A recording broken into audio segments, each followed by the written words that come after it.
Alright, ladies and jabronis, the Michael Myers fanatic here to review I Still Know What You Did Last Summer.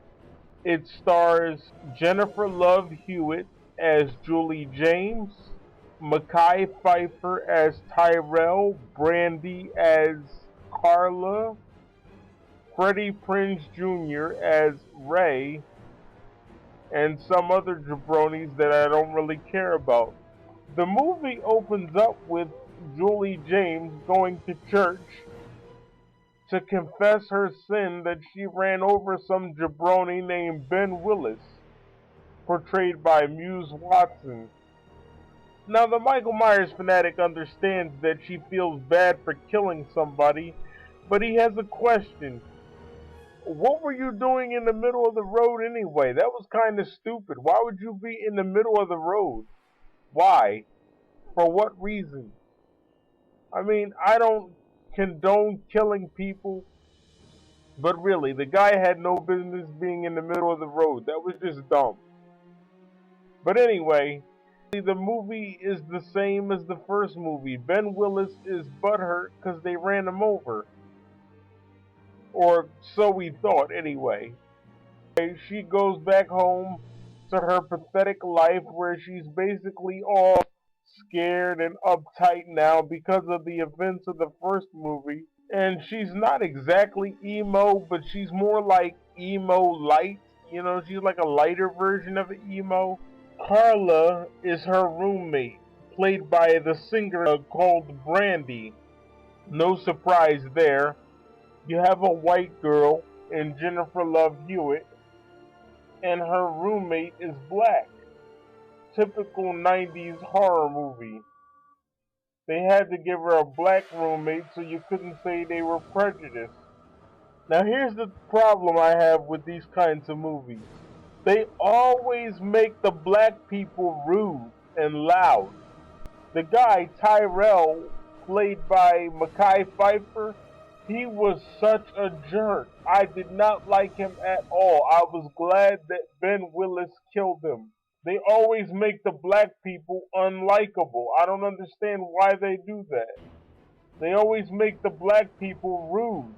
I don't like that guy at all. I'm glad that he got killed. They did the same thing in Halloween H2O with LL Cool J's girlfriend. They made her rude and loud. But anyway, Julie goes home and then she gets this question on the radio. And we discover that she's won a trip to the Bahamas. She tries to take Ray, but he can't come because he's in the hospital. And I am so sorry, I forgot all about that scene. Ray was basically driving somewhere with his friend, and then Ben Willis tries to pull the same trick that he pulled in the events of the first film. And instead of there being a body out there, there's just a doll out there. He ends up killing Ray's friend, and then he puts Ray in the hospital. And Ray tries to get out of his bed and go to some island called Tower Bay. He has to save Julie from Ben Willis. But Julie has won a trip to the Bahamas. And since Ray can't come, she agrees to take Will Benson, who's like this new strange guy. I don't know how to describe him. But the dude is weird, you know? He ain't all there. But she agrees to take him anyway. That's when the murders start happening. One by one, they get hooked to death by this killer. This movie was really annoying. The characters were annoying. Nobody was likable. As usual, they made the black people really rude. And this is something that I complained about before. Carla was more like the bitchy type. I didn't like her. Tyrell was a jerk, always making fun of Julie. Will Benson was just weird. Julie, I mean, I guess you could have a little bit of sympathy for her, but at the same time, she was always annoying because she didn't want to do anything. She was basically a stick in the mud. Ray wasn't that bad. Ray was actually the only character I liked. I actually like Ray, played by Freddie Prinze Jr. Ray was actually cool. I like him. But the rest of the characters were unlikable. I did not like them at all. None of them. And that's how you know they failed to make a good horror movie. Because you're supposed to at least care about one of the characters and want one of the characters to live. And some are going to say, well, you care about Ray, don't you? Well, yeah, you know, Ray was okay, but I'm supposed to care about the woman. And I didn't. I mean, Julie was okay. She wasn't great. She was annoying. And she was still butthurt because things didn't work out with her and her boyfriend Ray in the first movie. Now, Carla was right about that part. She's supposed to get over it. You can't hold on to the past forever. You know? She wouldn't give Tyrell a chance when he tried to dance with her at the club. She was like, have you seen my people dance? We do the whole finger snapping thing. Well, the Michael Myers fanatic has got news for you, Julie. What are you just now realizing that white people can't dance? That's been a problem for years. And they're just now bringing it up in 1998? As I stated before, long story short, this guy is killing people. One by one. He's hooking them to death. There are 4 survivors. You know, there's Will Benson. There is Tyrell. There is Carla, played by Brandy Norwood. And of course, there is Julie James, the main character. Oh yes, and of course, how can we forget to mention Jennifer Esposito, that's her name. She's in this movie. She wasn't likable either. I told you, none of these people were likable. I hated every single one of them. But we find out that the trip to the Bahamas was a setup. And it's actually the off-season. Now, the Michael Myers fanatic really isn't all that savvy with the policy of Bahama vacations. So he doesn't really know about the on-season and the off-season, but what he does know is that they're all a bunch of jerks. He didn't like any of them. And that's the thing. I keep saying this. When you make a horror movie, the object is to at least care about one of the characters. Now, the Michael Myers fanatic didn't like any of them. They were all rude. And if they weren't rude, they were emo. You know, like Julie James, played by Jennifer Love Hewitt. I didn't like her at all. This movie ruined her career. And then, 7 years later, she went on to play the Ghost Whisperer. Didn't like that show either. So, honey, your career's going nowhere. It ain't going nowhere. Now you make movies on that Lifetime or something like that. There are only 4 people left because Ben Willis killed everybody. And the black guy, what's his name? Tyrell, portrayed by Mekhi Phifer, he's still running his mouth. And the Michael Myers fanatic is just licking his chops. He's waiting.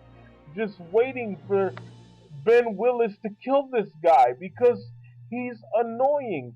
Black people have been represented the wrong way again in this movie. Tyrell is loud. He's the stereotypical black guy. He's a jerk. Which is why I had a problem with this movie, because not all black people are jerks. But if you leave it up to Hollywood, that's the way they want to portray us. He was loud, he had a filthy mouth, a dirty mind. All he cared about was getting some pie. That's all he cared about. That's the whole reason he wanted to get the room. Now, the Michael Myers fanatic understands that when you go to the Bahamas, that's supposed to be a romantic setting. I get all that. But my problem with it was that all he talked about was sex. And I find that really disturbing because that says that that's all there was in the relationship. And she didn't need him anyway, if that's all he was going to worry about. So actually, Ben Willis killing this guy, he did us a favor, in my opinion. And right now, my opinion is the only opinion that counts. Because this is my video. This is my review. He kills Tyrell by shoving the hook through his neck. I was glad when he got killed. This is one of the times I was glad the black guy died, because he was just a jerk and I didn't like him at all, like I keep saying.